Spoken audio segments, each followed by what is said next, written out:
As we approach the preseason finale of the Kansas City Chiefs hosting the Green Bay Packers, we are basically going to dive into 5 players I think you should keep your eyes out for, because after this game, it's cut down time. The Kansas City Chiefs will drop down to their 53-man roster, so this game will mean a lot to a lot of players on the field. But before we do dive into that, please be sure to subscribe to the channel and like this video, as I'm going to keep you up to date on anything Kansas City Chiefs related that you do not want to miss out on. And without further ado, let's dive right in. Now, I know a lot of people aren't going to tune into this game. A lot of people are actually going to be like, can we just fast forward and get to week 1 of the NFL season? And I'm there with you too, but to a lot of players, this game's going to mean everything to them. This will be their last chance to debut for the team they're on or for a different team. And I'm going to jump into 5 guys we should keep our eyes out for, and we're going to jump in at number 5, and this might surprise a lot of people, but I'm going to stay in the pass rushing room, and I'm going to go with a name a lot of people haven't been focusing on, but I think they should, and it's Joshua Kando. Yeah, I know, surprising name. A name we don't hear too much often about, but last week he caught my eyes because I saw a lot of explosion out of him, and it's nothing like that was too crazy, but it's like you could see him getting in the backfield, and it was some promising stuff. I think if he puts together a nice game against the Packers, let's say he can record a sack, he might be able to make this roster. And who knows, he could still make this roster because he's a young prospect, and we all knew when we drafted him, the main label on him was he's a raw guy. Yes, he's an athletic freak, but he's a project, and you're going to have to give him time. Well, I think that project is due, and I'm waiting to see some results out of Kando. And if he could put on another promising performance against the Packers, and I'm hoping he can get in the backfield, make some good tackles, and make a sack, I think he'll make his case to be on this team. And also, too, with everyone concerned about what's happening with Carlos Dunlap moving forward, the severity of his injury, if he shows Kando that we have depth, hey, there's no worry there at all, because then you have depth behind Karlaftis. You still got Frank Clark. You already know what Chris Jones is going to do at the defensive tackle position. And if Dunlap is out longer than we anticipate, at least you have a guy that you can have as a depth rotational guy that it would be fun to see. Now our attention is going to focus back on the offensive side of the ball, and it will be back in the wide receiver room. And this might be our last time ever seeing this dude dress up in a Kansas City Chief uniform, unless he goes completely bananas tomorrow. And it is Josh Gordon. Yeah, I know a lot of us have high hopes for him, and so do I. That's why I'm still holding on by that little string that he can claim that wide receiver 6 spot. But I do not know. Like, there has been nothing to show me otherwise that he can make this team. I know he's had an inconsistent camp, but he has shown light at camp sometimes too. But in these preseason games, we haven't seen too much. And then you rewind to last year where it was basically, it wasn't a full season, but give it due, it was most of the season. And we didn't see really nothing from Josh Gordon. And you would hope you give him a full offseason, learn the playbook, go to practice with Mahomes, and let's see what's coming out of it. And right now, it's the same results. I'm hoping Josh Gordon has a big day. Whether or not, I'm going to have my eyes on him, because this might be the last time we see him in a Kansas City Chief uniform. And can I hope for a touchdown out of him? You know what? I'll hope for it, but I don't know how likely it is. But if he can have a touchdown in his last game, it might not be his last game. So my eyes will be on Josh Gordon. Now we're headed back to the defensive side of the ball, specifically the defensive tackle position. And there was 2 guys I wanted to mention here, but of course I'm going to focus on one, because this is actually much of a tighter group than a lot of people think, and it's a deeper group than a lot of people think. And I think one guy who could be sneaky to watch out for is Stallworth. He has a really great camp, and he's been performing in games, but I'm going to keep my eyes on Colin Saunders. I think he's had a very impressive camp. I think he's had a very impressive preseason.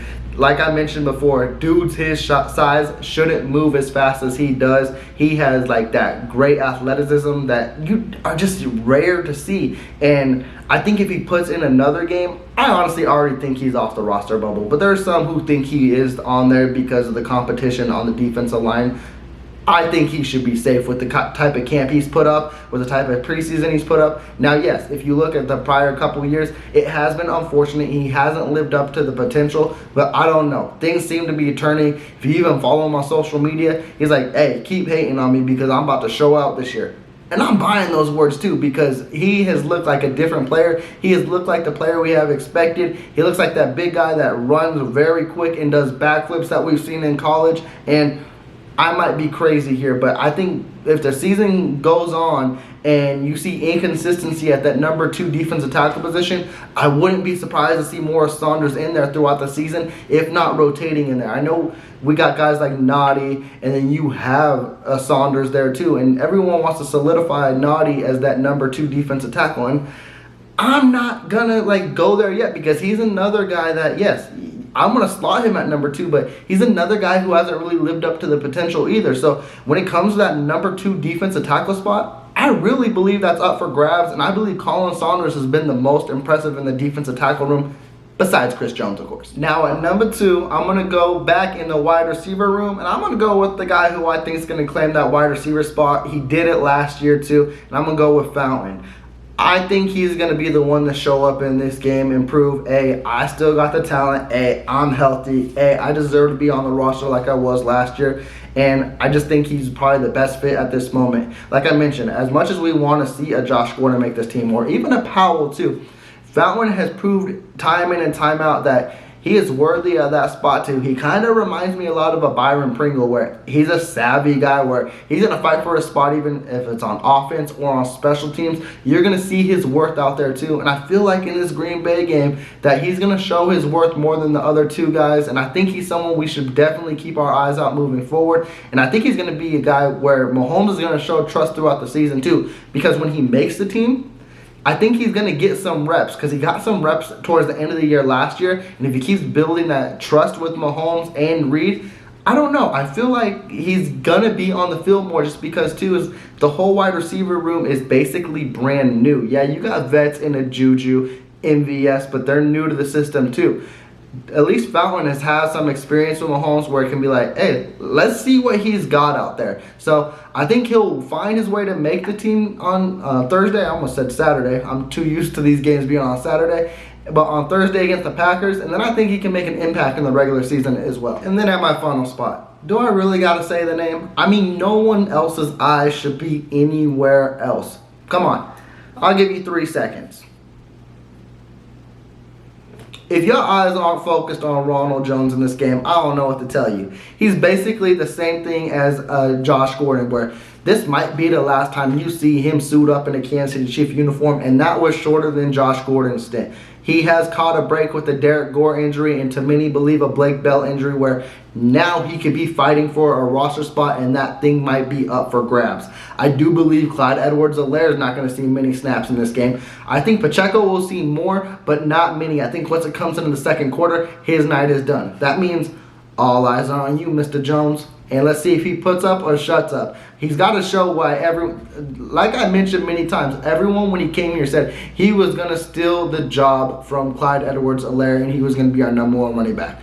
We're far from those days, and they were only months ago. He's got to show us that type of potential and why he deserves to be on this team. And I'm excited to see what he does on Thursday. Now, before I close out this video, I want to take time to recognize the great Len Dawson. Whether you knew him for his Hall of Fame play for the Kansas City Chiefs, or you got to listen to some of his amazing broadcasting skills about the Kansas City Chiefs, there was no doubt he changed sports forever for the Kansas City Chiefs, and he was the face of the franchise and made Kansas City what it is today. I just want to thank him for everything, and rest well.